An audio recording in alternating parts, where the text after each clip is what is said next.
Ay, salamat yung taon nga nibalik kay kang trabaho na Janice. Daghari kinangita ni mo, ay. Ang yung mga suki, nangita ni mo kung asa na kuno ka. Sorry gid kaayo boss ha. Gawa dayon ko makabalik.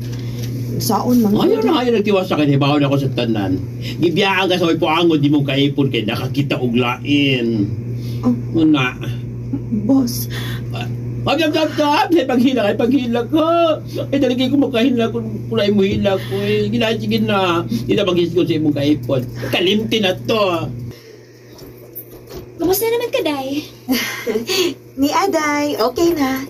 Nakadawat ako sa gibuhat ni Nelson ako. Maayo hinuon. O kolor mo og buhok din eh. Kaya handa na ba unis mo, Day, ha? Kaya pa ko'y buhaton.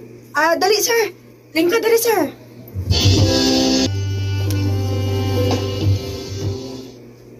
Wow, nakauyon ko si mo serbisyo na. Salamat sir. Pwede ko mangayos sa imong number? Ha? Ilang ka lang, ha? Gusto mangod ko nga ikaw ang muhandol na ko, Pirmi. Kaya nakauyon ko sa imong nga trabaho. O nga hatagi ko sa imong number kay mo message ang kunimo kung ano pakunot ko. Okay sir. Ayaw pag-share na ko eh. Tawag ka na kong dyan. Ikaw? Janice.